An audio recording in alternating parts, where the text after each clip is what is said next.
Hi everyone, I'm getting ready to start a new project and I thought you might want to applique along with me.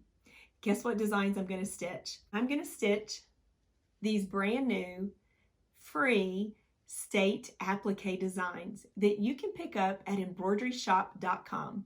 Each week there will be new states available on the website. Go to the website and download your free states. I've always wanted to create a state quilt. So with the design of these appliques, I'm going to be able to do that. So I started thinking, okay, I need to plan out my project. So what I did when I downloaded my state designs, I always go ahead and print the PDF that comes along with those applique designs. Now let me open up my binder here. This is my little organization method for this project. I ran by the office supply store, picked up a big binder, and I also picked up a United States map. I'm going to use this map as my creative roadmap for the project that we're going to create. You'll notice how the different states are in different colors. So I'm going to kind of do that same way in my state quilt. So let me go ahead and put my map back in my binder. And once I saw the United States map, that's what got me kind of thinking about what fabrics I want to choose. I always have loved 30s reproduction fabrics. There's a wide variety of colors in 30s reproduction fabrics, but I like to gravitate to those blues and those Pepto-Bismol pinks and those yellows and those greens and the reds. So I went to the fabric store, the fun part, right? Picking out fabrics. And I picked out a variety of fabrics that I thought coordinated together. These are all the same print. And it was really easy because they had different colorways in that print. So I grabbed this pretty blue, a yellow, a green, and the pink. Now I also have some white fabric. That's going to be some foundation fabric. I'll share that process with you a little bit later on. And I also picked up this bright red. Bright red, maybe it's not so bright, kind of a brick bright red. I'm going to use the red fabric on my heart appliques. So let's look at my binder a little bit more. Okay, I need to get a bit organized. So what I did when I was at the office supply store, I went ahead and picked up some pocket dividers. So let's see what I've stored in my pocket dividers so far. So the first thing that I'll show you is in the front, I have a little Ziploc bag. And I went ahead and placed my designs on a flash drive. So every week when I go download my free design, I'm going to place them on this flash drive and slip them into my little baggie. That way I'll know where it is all the time. I also have some little scraps of my fusible in this little bag, so that'll help me keep organized also. And then also in the front pocket here, I have a little piece of paper that I wrote a couple of measurements down. So when I got started on cutting out my fabrics, I saw that cutting out my fabric, some 5x7 pieces for my applique fabrics and 2x2 pieces of fabric out of my red for my hearts, that these would be a good measurement for me to get started with. Now you're going to have a variety of sizes in this project. You'll need a 4x4, you'll need a 5x7. Texas is pretty big, so you'll probably need an 8x12 hoop. So let's go ahead and look at my binder and see what else I have. So in this sleeve, I went ahead, once again, I cut out fabrics, and on all of these, I've already fused some of my fusible onto the back. So these pieces are ready to go when I get started doing my applique. And I find that with this size, I can get a lot of my 5x7 size states, and if I have any smaller states to applique, I can use like half of this. I'll be able to get a really good amount of appliques out of these pre-cut. And again, I've already pre-fused my heat and bond light to the back. So there we're already getting a little organized because we've got a few of our fabric pieces prepped up and ready to go. Oop, I missed a couple. Let me slip those in here. And then here on my next sleeve, these are just fabrics that I've cut, but I haven't fused anything to these fabrics just yet. But they're still just waiting in my little sleeve ready for me. And I find that if I do this, sit down and do a lot of my cutting and my fusing in one step, I can get a whole lot done in about 30 minutes. All my prep work is done and I can just start doing my appliques. All right, so once I picked out my fabrics, I got a little organized.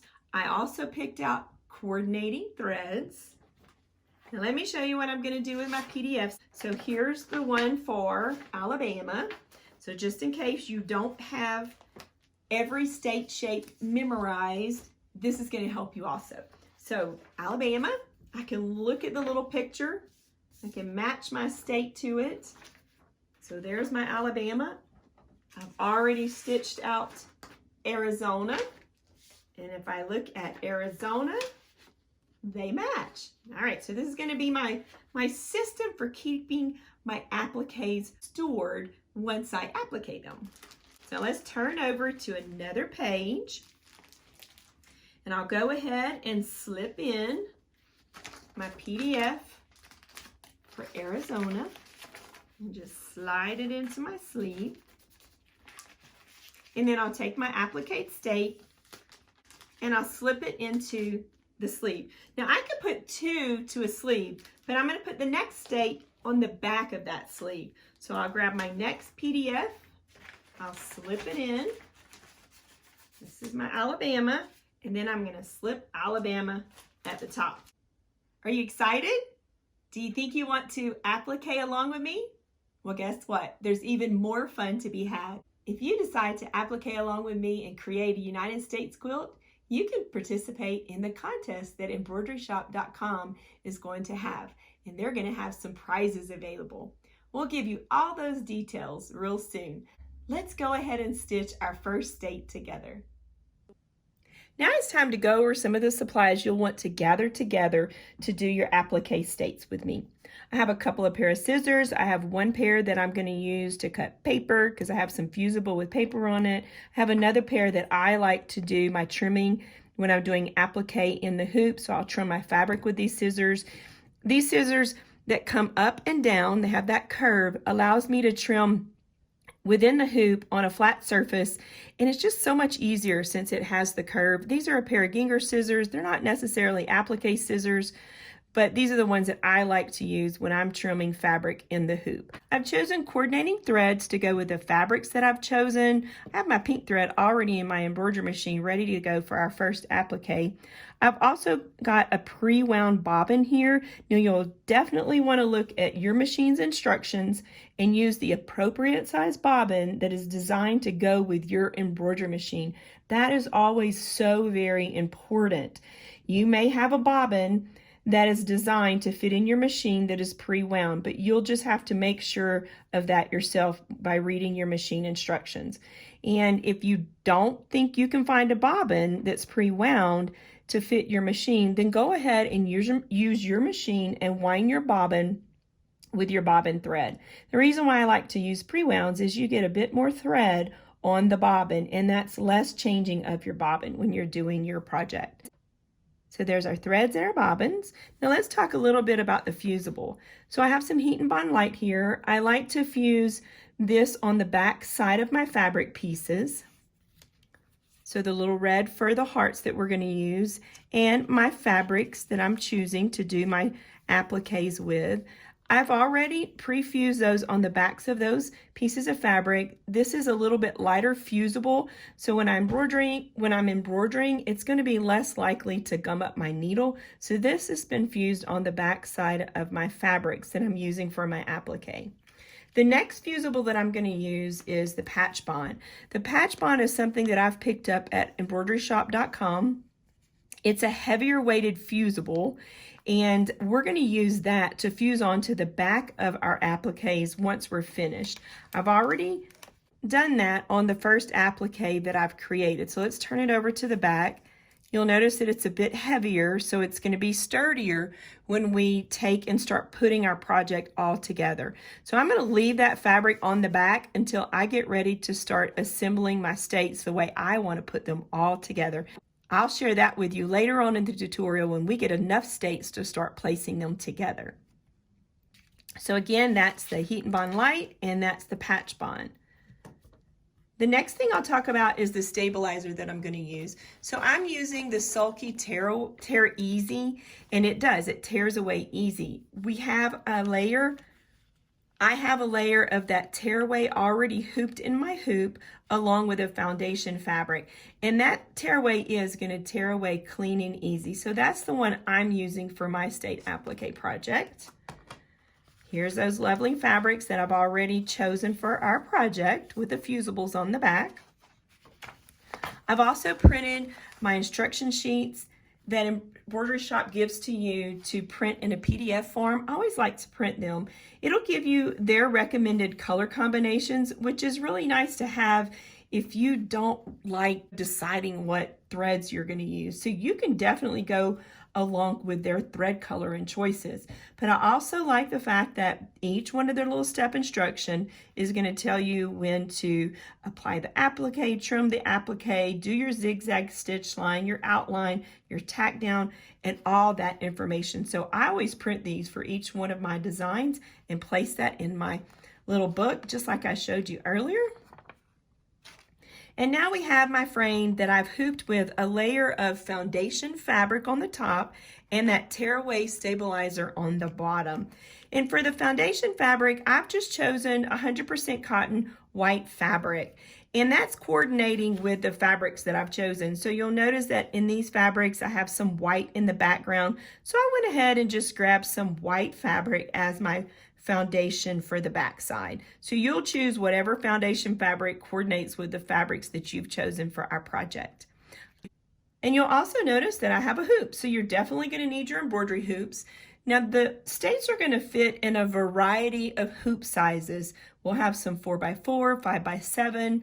Pretty sure we'll have an 8x12 because I think Texas is pretty big. So we'll most likely go up to at least an 8x8 or an 8x12.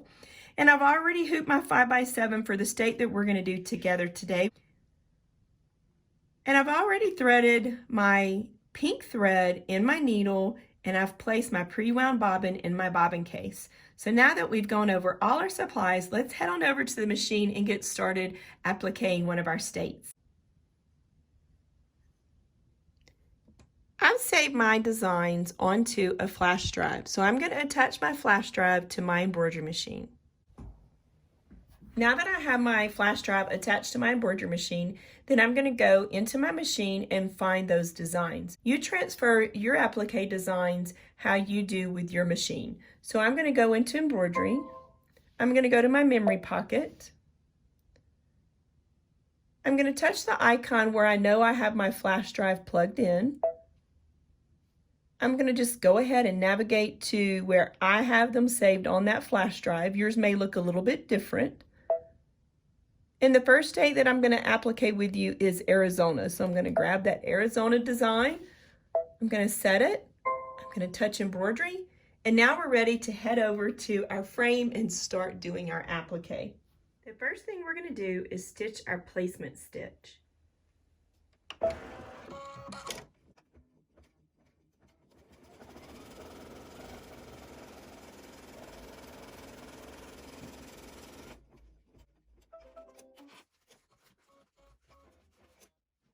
Now that we've stitched our placement stitch, we're going to create our applique by placing some fabric over those placement stitches.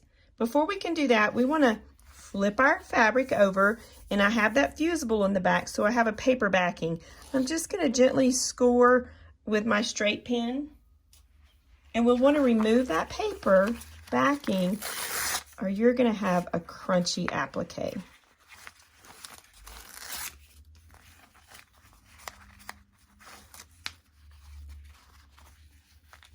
So now that we removed it, we're going to go ahead and place it on top of our placement stitch of our applique. I'll position the applique fabric wrong sides down, and again, I'm going to cover all around the placement stitch. I don't want to have any of those placement stitch lines exposed because we need to have fabric in that complete area. Okay, I think I have it in place. Let's go ahead and tack down our applique fabric.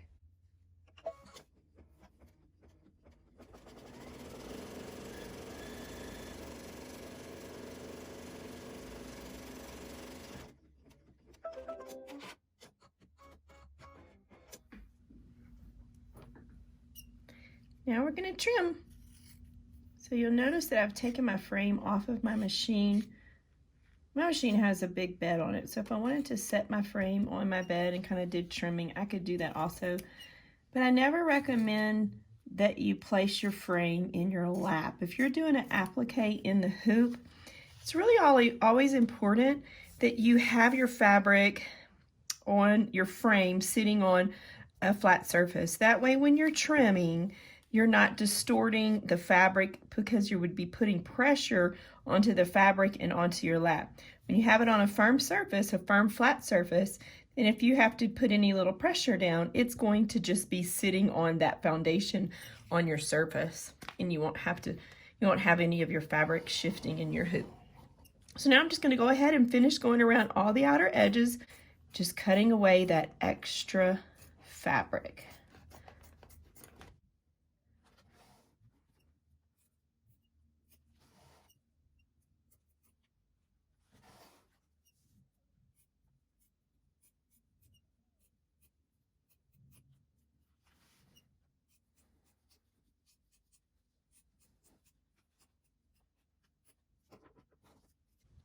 Now that our state's all trimmed up, we'll go back to the embroidery machine and stitch our next step.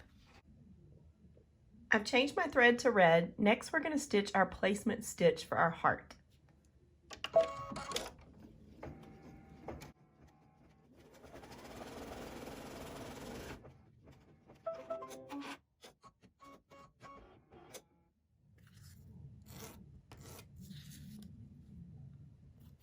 So here's my applique fabric for my heart. I've scored the back of the paper to remove it from the back of the fusible. Don't want to forget to remove that. And now we're going to place that on top of our heart. Make sure that you cover the whole area of the heart. So you want to have fabric extending on all the outer edges of the heart. And now that we've done that, we're going to tack our heart down.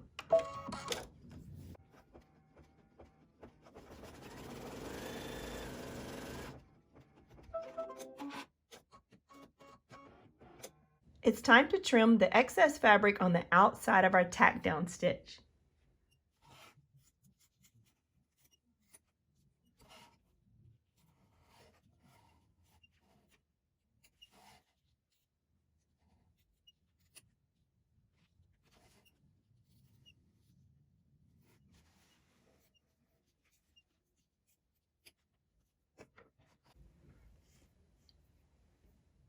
Next is going to stitch that zigzag stitch to tame those outer edges.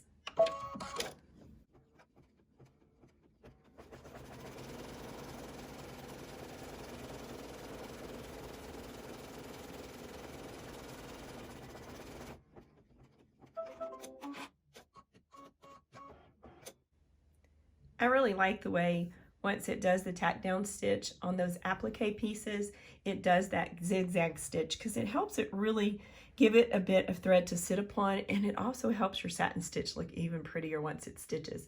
Let's go ahead and stitch that satin stitch now.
I've changed my thread and my needle back to match my applique fabric for my state. So I've switched to my pink thread now. Next, we'll stitch the satin stitch on the outer edges of the state.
I've rethreaded my machine with white. That's the color that I've decided to stitch that detailed, beautiful triple stitch, bean stitch, whatever you like to call it, in the center of that beautiful wide satin stitch. To me, it's the icing on the cake. Oh no, the icing on the state. Let's go ahead and stitch that detailed bean stitch.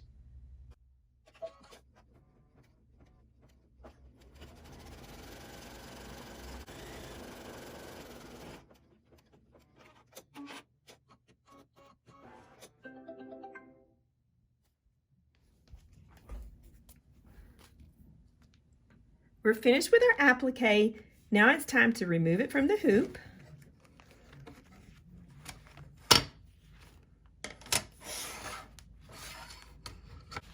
Now that I have it all stitched out, I want to do some trimming, and I'm also going to attach my patch bond to the back of the project. First, what we want to do is flip it over to the back, and we have our tear away. So we want to tear away our stabilizer. Look how easily that tears away.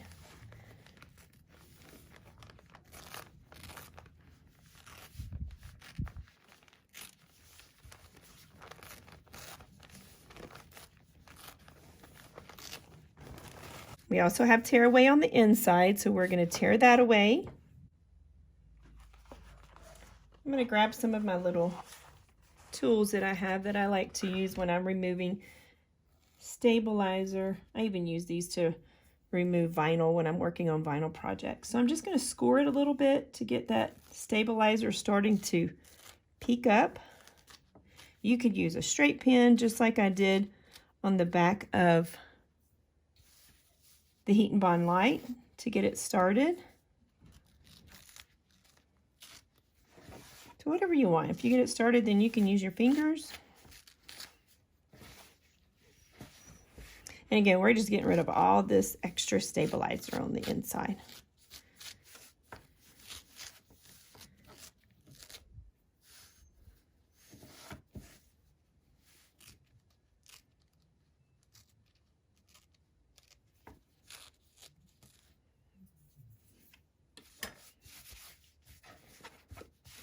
Now that we removed all that stabilizer, we'll just flip it over back to the front. And at this point, you could go over and you could press those outer edges. I'll do that in just a second.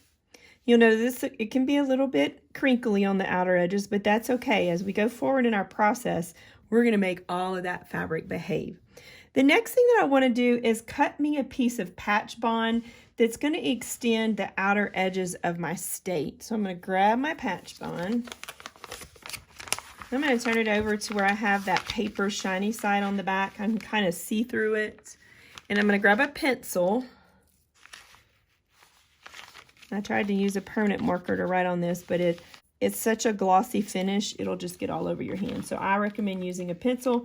I'm lining it up here to where I know I have some extra outside of the state. So it's probably almost an inch that I have on that outer area, just to give us kind of a safe area and enough to work with. And I'm just going to take my pencil and just draw a line generously to where I feel like I have enough of that patch bond to extend on all of those outer edges. All right, so once I've penciled that in, I'm going to grab my paper scissors and just cut along here and cut along there.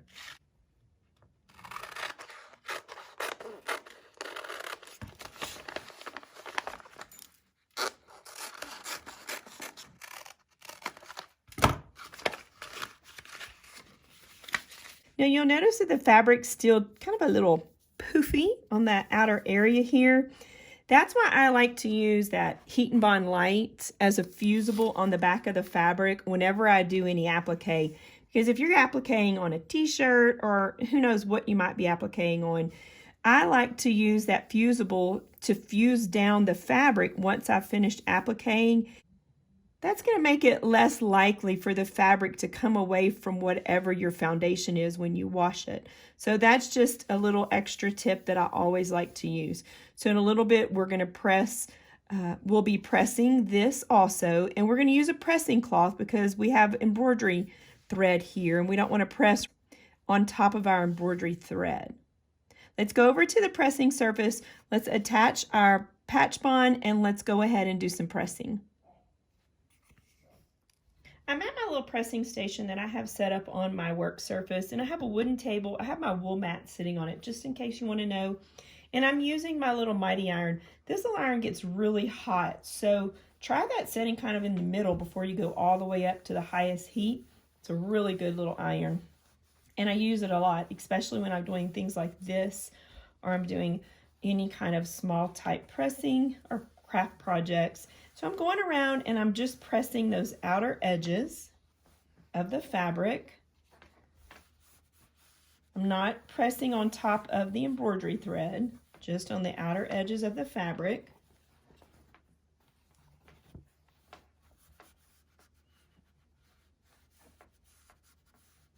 All right, so now that I have that pressed, I'm going to turn it upside down and kind of smooth it out. I'm going to place my patch bond on the back side. So here is this is the fusible, that shiny. If you run your finger on it, you'll definitely be able to see which one is your fusible. The paper side is not your fusible. We're just going to align it on the outer edge of my state. And then we'll press that down.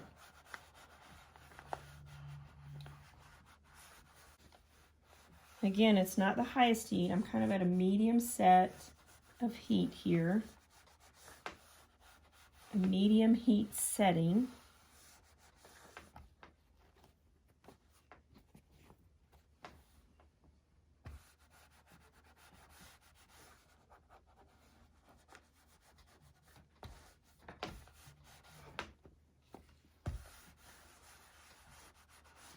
Now one thing that's going to happen, because I'm pressing this upside down and that Heat and Bond Light is also on the back of the fabric that's on the right side of the applique, I'm most likely going to get some of that Heat and Bond Light fusing down the fabric to that foundation fabric. So I'm kind of doing two things at one time. Keep your iron moving.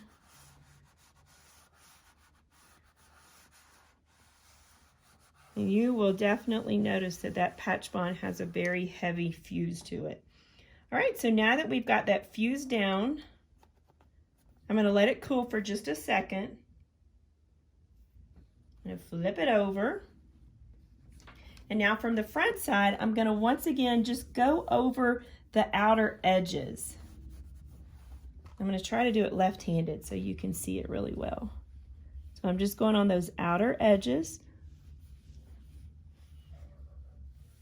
of my satin stitch.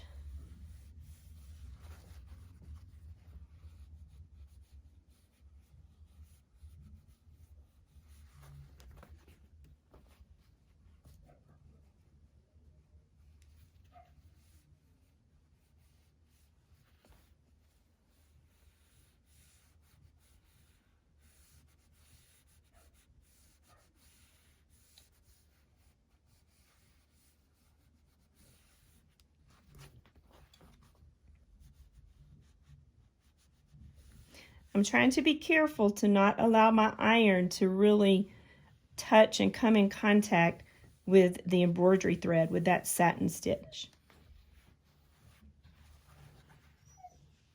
Okay, I think I've got that done nice and neat. We're going to go back over and start trimming away that extra fabric and the extra patch bond.